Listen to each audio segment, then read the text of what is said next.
this platform. And we will bring in experts. We have experts in the house that can always deliver and give us information.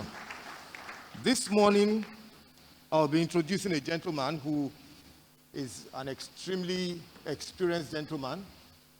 He's played at a very high level in the oil and gas industry as former managing director of Platform Petroleum.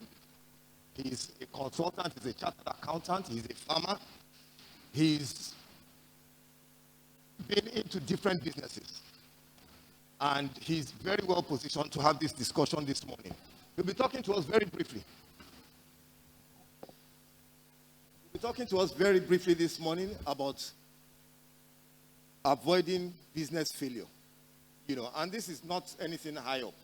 Even at any level, there are some nuggets of truth that we need to have about businesses and how to avoid business failure. So without much ado this morning, ladies and gentlemen, brothers and sisters, help me welcome to this podium our brother Emmanuel Konyebagu.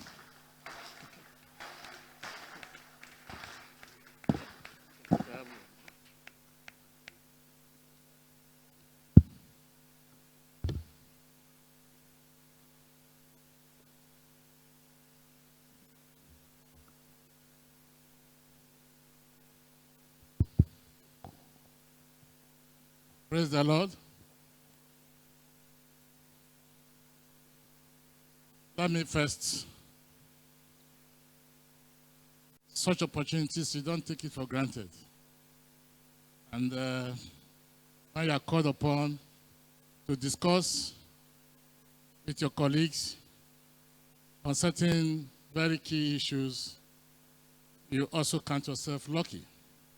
So first, my thanks go to the pastor for the opportunity that he has provided for me and indeed the platform to share this. And also to my guy at the top who has just spoken, King Wale. He is the head of my entrepreneurship ministry, and he graciously asked me to speak. So I am extremely grateful for the opportunity. I can't take it for granted. Thank you very much. The topic we're going to talk, sometimes we often try to avoid it. And it's just like we don't like talking about debt. But it's inevitable. So this morning, we're going to talk about, does business fail? If it fails, why does it fail? And how do you avoid this failure? Another mistake that we may likely make is to think that this discussion is for the those big companies. No. It is for the small. It is for the middle. It is for those who are also thinking about going into a business. So it's nothing to do with the tops or the bottom. Whatever you are doing, whatsoever you are doing. And please, with all due respect, I may be giving an example from among us. Whatever you are doing, as long as you are providing service or selling a product, that is the business we're talking about.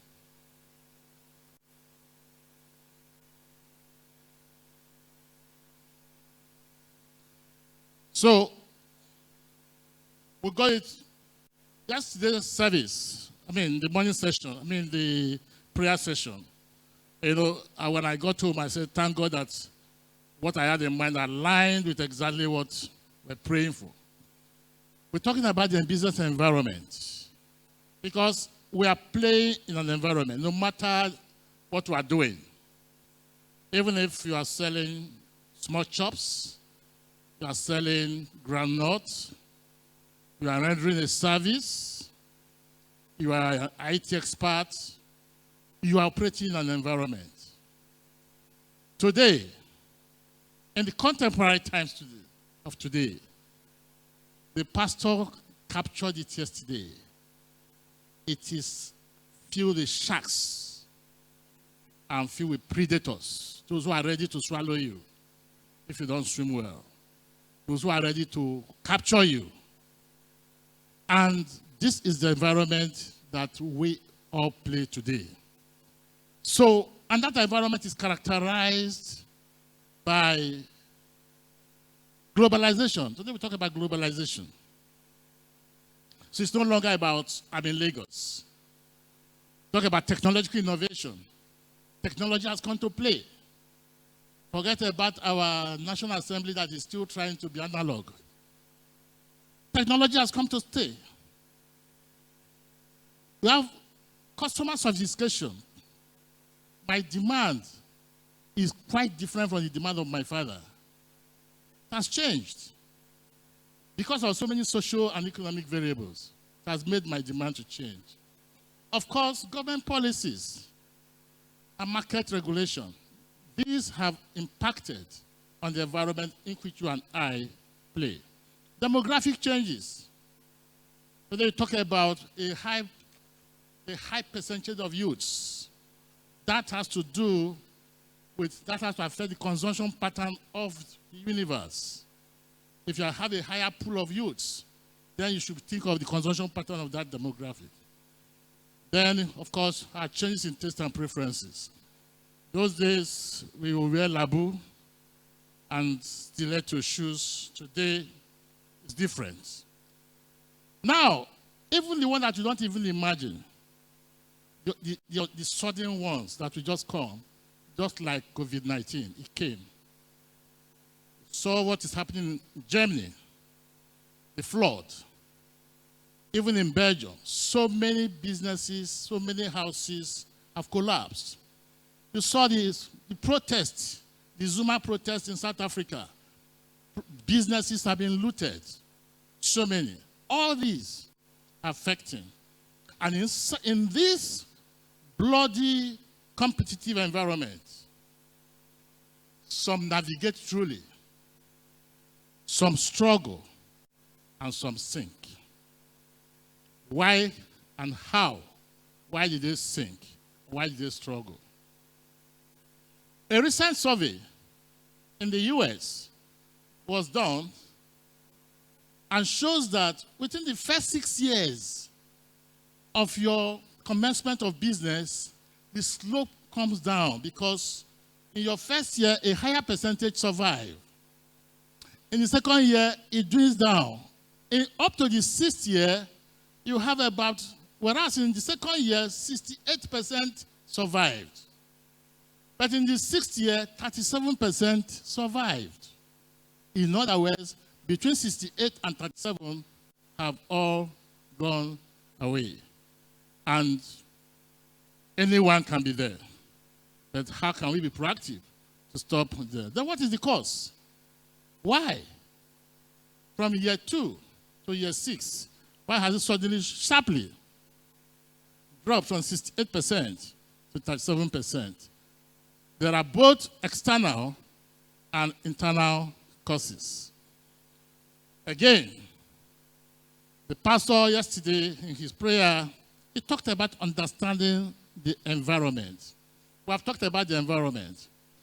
Now, a lot has to do, we have political issues, we have economic, we have social, we have technological, we have legal. All these affect your business one way or the other. So it is important, whatever you are doing, even if you are in fashion, you must understand the impact of all these pronouncements on your business. Whichever way, is there any part of your material that is being affected by importation? You have to understand it. So the inability to understand these dynamics often cause failures. Then we just talked about the suddenness, that one that you don't even anticipate. COVID-19, all of us have seen the impact of COVID-19. Although in every dark situation, there's always light. So there are opportunities still there. But we are trying to ensure that how do you mitigate the challenges associated with this suddenness? The riots, the answer riots, a lot of people were affected. What do you think you can do going further? So these are some of the external factors. But the internal factors that you can have reasonable control: poor leadership, poor management. And we're not talking about having a high-profile CEO. I'm talking about within the level of operating. How strong are you in management? What you are doing, the experience you are doing. So when there's a weak management, there is always that tendency that the company may have such challenges. Lack of governance. Many of us have our companies. Konyebagu and so limited, BYC limited, but there is no governance structure. Everything revolves around me. I have no even business advisor that I can run to. So, when everything revolves around you, you're also planning to exit early. Because wherever you go, your business is limited. So most of the problems that we're having is when you don't have proper governance structure. The third one is poor resource management. In the 1980s, you have so many finance houses, banks, insurance, so many on Broad Street. But after a while, most of them fizzled away. It is when in business balance, cash is king, liquidity is the issue. But when you have poor resource management, you are likely going to get into illiquidity in no distant time. When you don't want to be meritocratic, when you want to employ people who cannot deliver, your personnel management resource is questionable. Your maintenance culture is questionable. These are the assets that generate what you use in being in the market. But when you have poor management of such resources, no sooner than later, you will break down and you can't go further. Poor response to change. Change is inevitable in everything that we're doing. You cannot pray change away. What you position yourself is, how do I respond to change? How do I respond to change? And the company and the business that want to remain in the system, want to be sustainable, must bring tomorrow today. You must think of tomorrow today and be able to respond. So your response strategy is very key. Of course, lack of creativity. Coca-Cola and Pepsi have been in the market for years competing, but none has gone out of market. Why? Because Coca-Cola they continue to be creative, to be bringing products that can sustain their name, despite the fierce competition between Coca-Cola and Pepsi.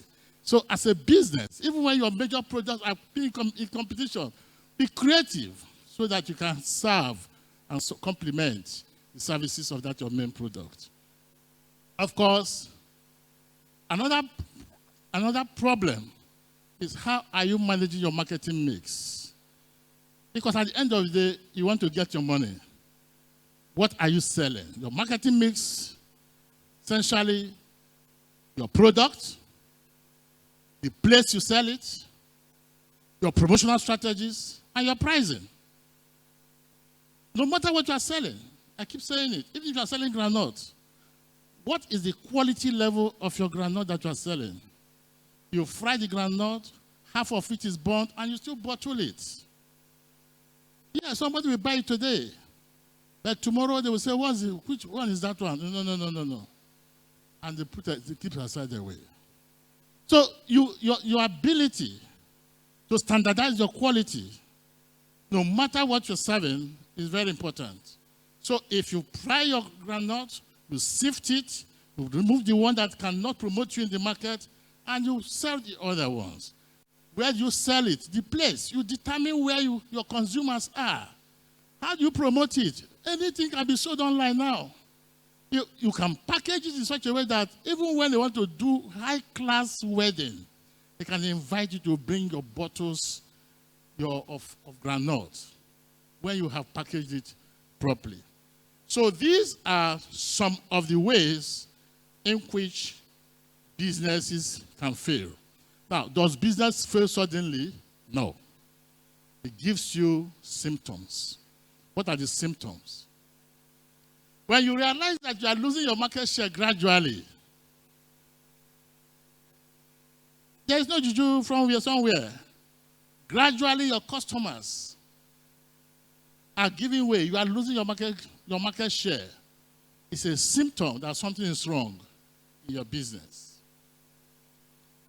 When you have persistent low performance, low profitability, consistently, you should also know that there's a problem in the business.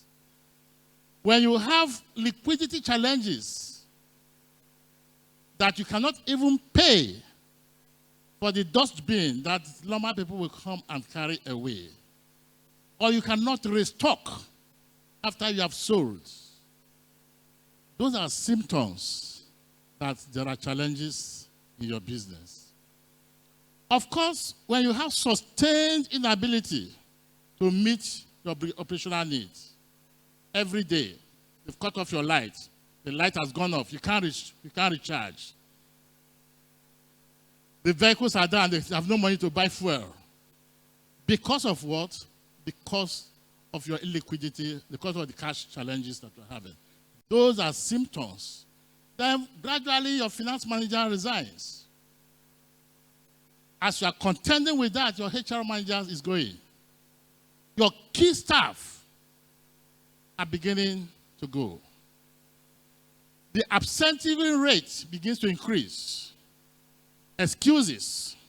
You know that some of your staff have started going to attend one interview or the other. Those are symptoms. This one will call you, sir, and have headache. I won't be able to be at work today. Tomorrow somebody calls you, sir, my mother came and I'm taking her to somewhere. When you begin to see such trend, there are indications that things are not going well in your business. There are symptoms. And of course, you have a gradual loss of goodwill. You go to the bank, hitherto you can approach your bank and advance short-term loans to you. Now they can't because you have no proof of liquidity that when they give you this money that you can pay. When they ask you to bring your bank statement, the volume of transaction in your bank statement is on the downward slope, meaning that your revenue is dwindling. And the bank says, what you are asking for cannot be sustained by your current level of operations. Those are symptoms of business failure. Now it crystallizes into the challenge. You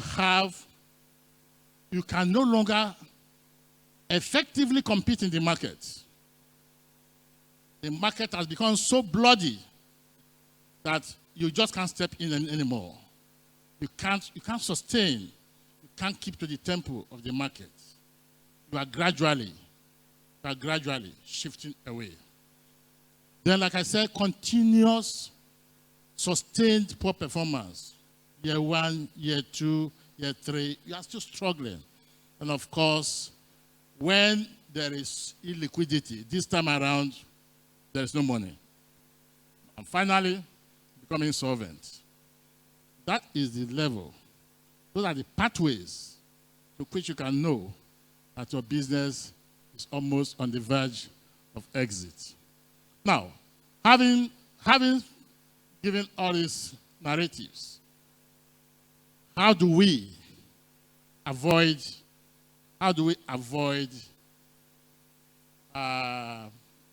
business failure?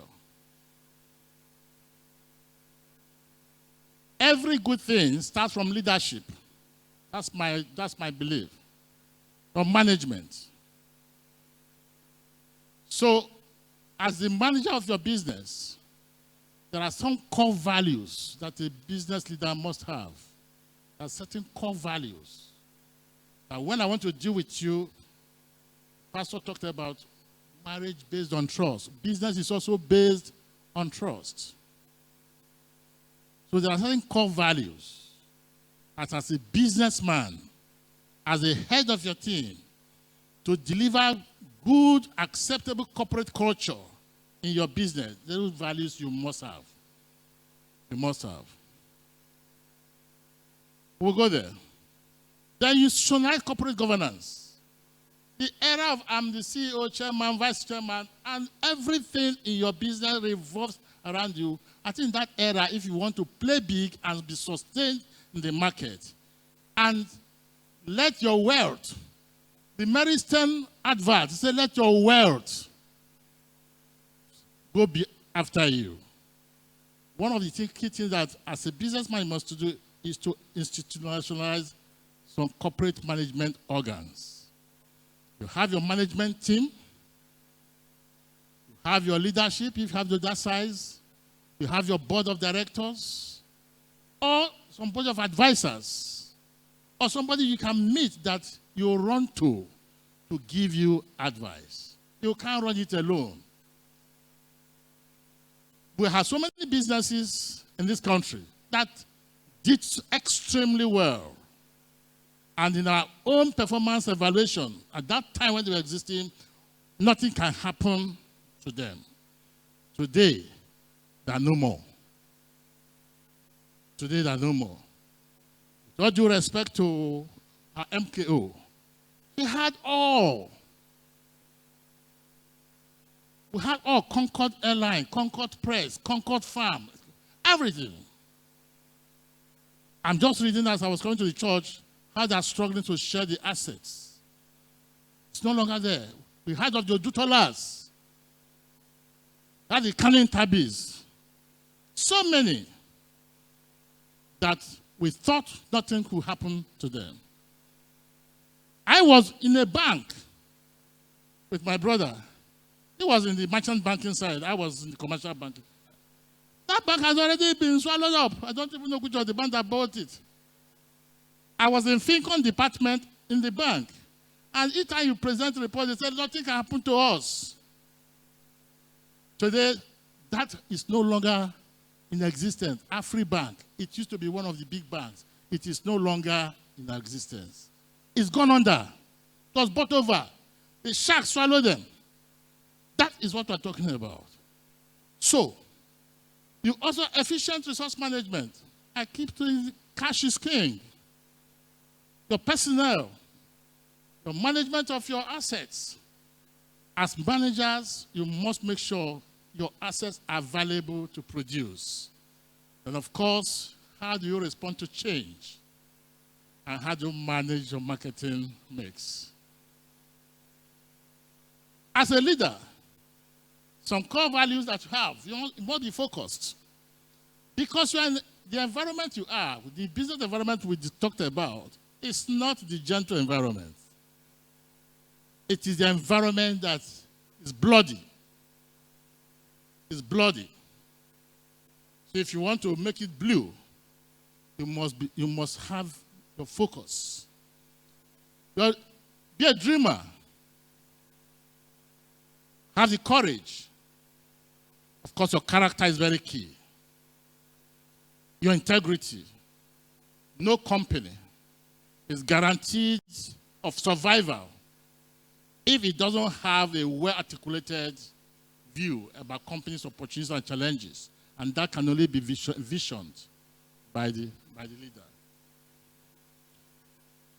Corporate management organs. Like I said, as managers, yes, you are running your business. Have your management team. You can't think it yourself. The challenges in the marketplace are so complex beyond your one-man reasoning. You need to integrate and get other views. Establish your management institute, your board of directors, if you are in that capacity, or get people that can advise you. And of course, free yourself, free the business from revolving around you so that there'll be sustainability paths along the path. Efficient resource management. Cash is king. Avoid impulse purchase. Avoid impulse purchase. I went to Broad Street. I saw X. I bought X. I saw Y. I buy Y. You go to everything must appeal to you. You must live according to your budget.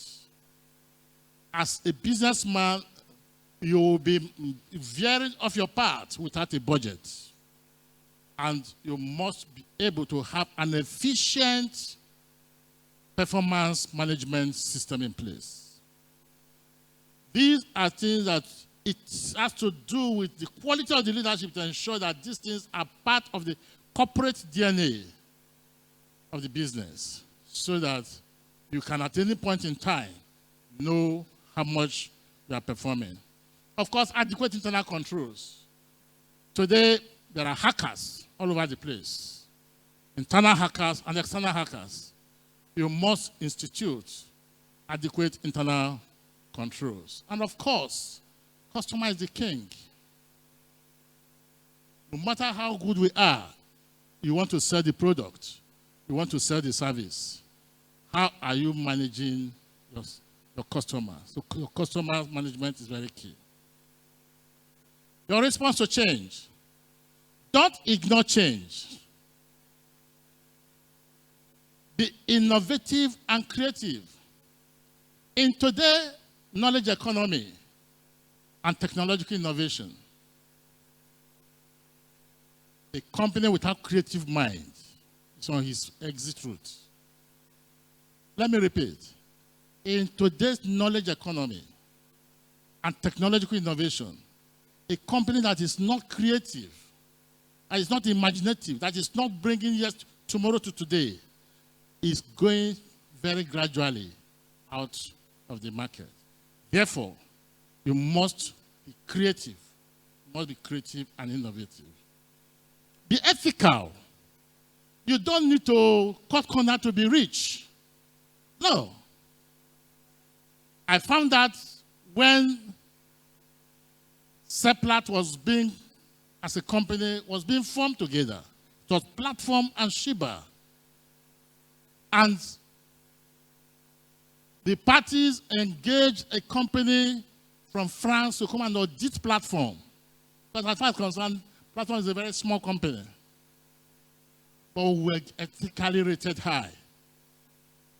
Because we have zero tolerance for unethical practices.